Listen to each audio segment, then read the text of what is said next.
Assalamualaikum warahmatullahi wabarakatuh. Kembali lagi bersama saya Ridwan Hasim di channel Pendidik Petualang. Di video kali ini saya ingin berbagi tentang butir-butir sila Pancasila berdasarkan ketetapan MPR nomor 1/MPR/2003. Nah, ini terkait dengan pertanyaan bagaimana memahami soal pengamalan Pancasila ya, dan cara cepat menjawab soal TWK dengan tepat. Oke, pertama tentu berdasarkan sila pertama. Untuk butir sila pertama ini, pertama ada bangsa Indonesia percaya dengan Tuhan Yang Maha Esa.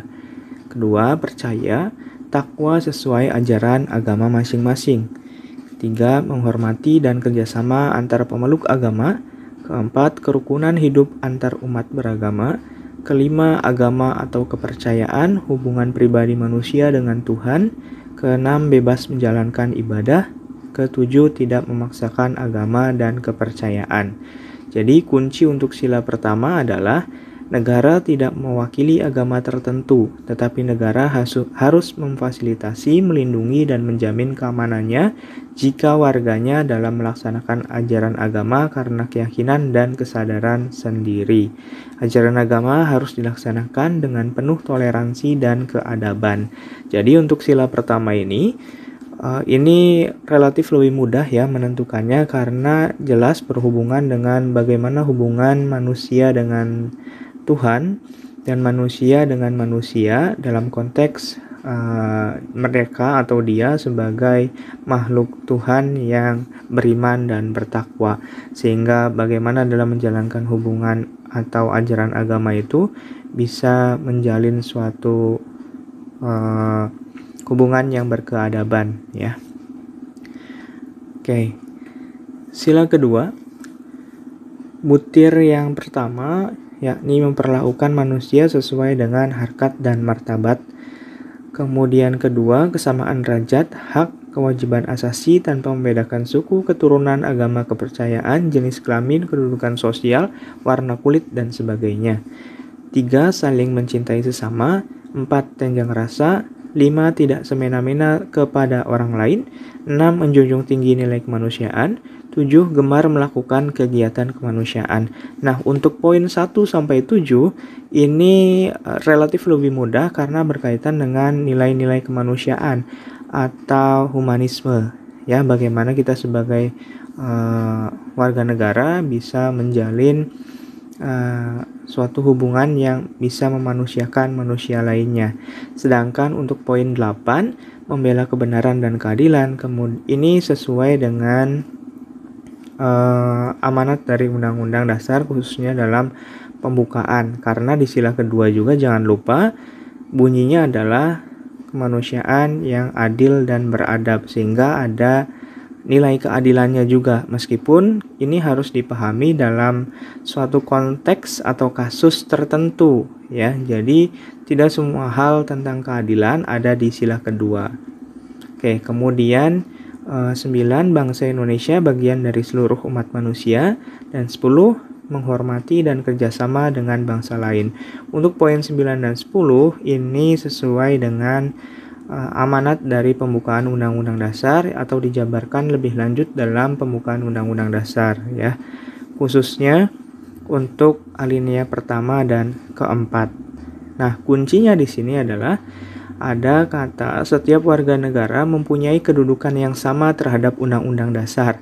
Di video sebelumnya tentang pengamalan sila kedua itu ada tentang kasus orang yang melakukan tindak kejahatan yang sama ya, maka mereka dihukum. Nah, itu termasuk dalam sila kedua ini.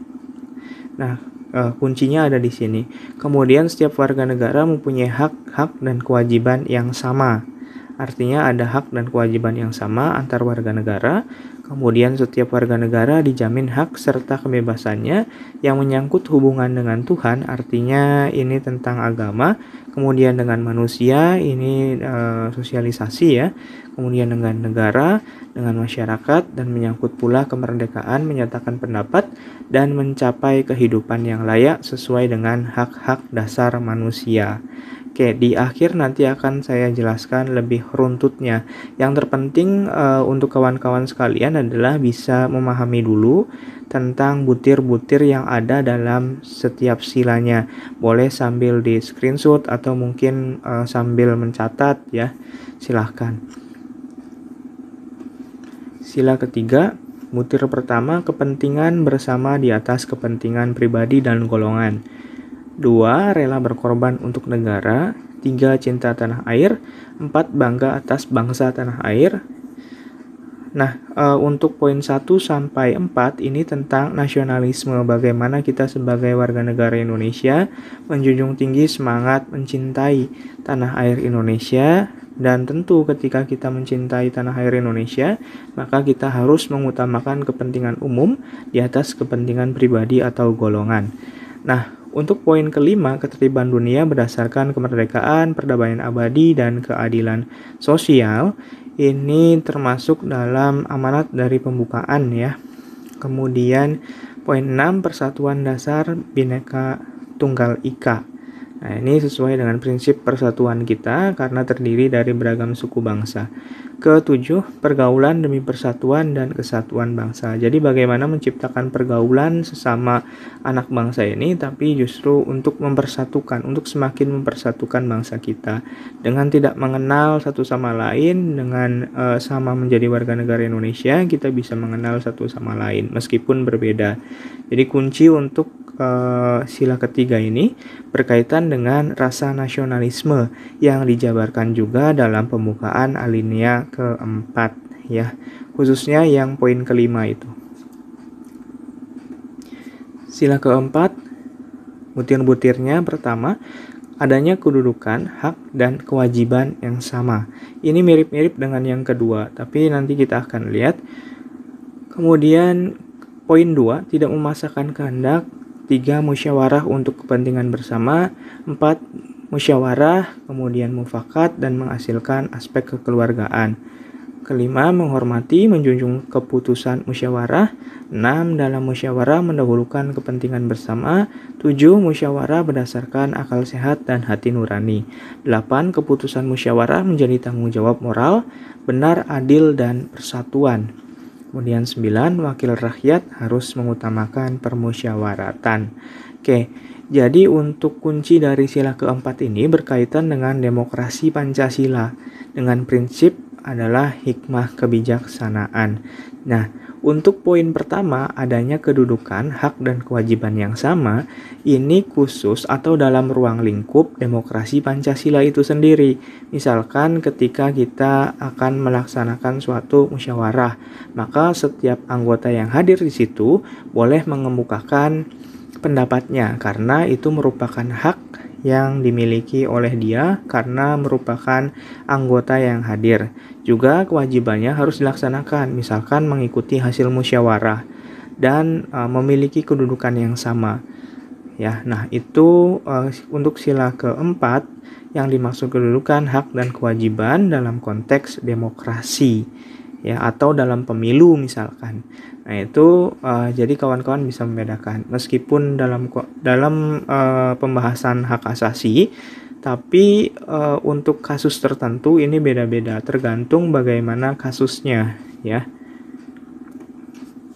Sila kelima, poin pertama, butir pertama, mengembangkan perbuatan yang luhur yang mencerminkan sikap dan suasana kekeluargaan dan kegotong royongan.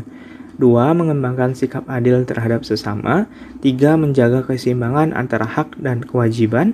4. Menghormati hak orang lain. 5. Tidak memberi pertolongan kepada orang lain agar dapat berdiri sendiri. Suka memberi pertolongan kepada orang lain agar dapat berdiri sendiri. 6. Tidak menggunakan hak milik untuk usaha-usaha yang bersifat pemerasan terhadap orang lain. 7. Tidak menggunakan hak milik untuk hal-hal yang bersifat pemborosan dan gaya hidup mewah. 8. Tidak menggunakan hak milik untuk hal-hal yang bertentangan dengan atau merugikan kepentingan umum. 9. Suka bekerja keras. 10. Suka menghargai hasil karya orang lain yang bermanfaat bagi kemajuan dan kesejahteraan bersama. 11. Suka melakukan kegiatan dalam rangka mewujudkan kemajuan yang merata dan berkeadilan sosial. Jadi kunci untuk sila kelima ini adalah setiap orang Indonesia mendapat perlakuan yang adil dalam bidang hukum, politik, sosial, ekonomi, dan kebudayaan. Yang dimaksud adil di sini adalah keadilan sosial yang juga mengandung arti tercapainya keseimbangan antara kehidupan pribadi dan kehidupan masyarakat. Nah, dalam konteks ini, sila kelima ini lebih umum mengatur tentang adanya keseimbangan antara hak dan kewajiban. Jadi untuk hak dan kewajiban, sila kelima ini lebih banyak ya contoh-contoh kasusnya. Berbeda dengan sila keempat tadi yang mengatakan kedudukan hak dan kewajiban itu hanya terkait utamanya dengan aspek demokrasi Pancasila itu sendiri. Oke, untuk lebih memahami, coba kawan-kawan lihat ini kesimpulannya ya. Untuk menentukan pengamalan Pancasila harus terlebih dahulu mengetahui setiap butir dalam setiap sila. Yang tadi itu kawan-kawan silahkan di screenshot atau dicatat. Lebih baik dicatat ya, karena meningkatkan motorik juga. Kemudian kalau memang di screenshot karena keterbatasan dan lain sebagainya tidak masalah. Yang penting kalian bisa mengetahui dulu setiap butir dalam Pancasilanya. Syukur-syukur ya sambil bisa menghafalkannya. Kemudian karena jenis pengamalan ini tidak dapat diidentifikasi berdasarkan satu kata. Ya, ini pentingnya kita memahami suatu konteks dari soal yang ditunjukkan ya. Nah, misalnya kata toleransi. Toleransi ini bisa termasuk dalam berbagai sila, tergantung dari konteksnya ya. Ketika kita toleransi terhadap teman yang ingin beribadah, maka termasuk dalam sila pertama. Ketika kita toleransi dalam membiarkan kawan untuk memilih ya calon legislatif misalkan tertentu dan berbeda pandangan dengan kita, ya tidak masalah. Dan itu termasuk dalam sila keempat, demokrasi Pancasila. Ya, jadi ini tergantung dari konteksnya. Jadi bukan berarti untuk melihat atau menyimpulkan suatu kasus ya, terutama dalam soal CPNS ini tidak didasarkan atas satu kata, tetapi harus mengetahui butir-butir dalam setiap silanya. Oke. Jadi menentukan pengamalan Pancasila ini harus berdasarkan kontekstual atau kasus yang didasarkan atas butir-butir Pancasila. Jadi saran dari saya, silahkan kawan-kawan memahami dulu butir-butir dari setiap Pancasila, kemudian lebih banyak berlatih soal-soal yang menunjukkan adanya penalaran atau berbasis high order thinking, agar lebih terbiasa dengan berbagai kasus yang mungkin muncul di dalam soal. Oke, sekian dari saya. Mohon maaf atas segala kekurangannya. Jika dirasa bermanfaat, silahkan untuk subscribe, like, share, dan komen. Sekian, Assalamualaikum warahmatullahi wabarakatuh.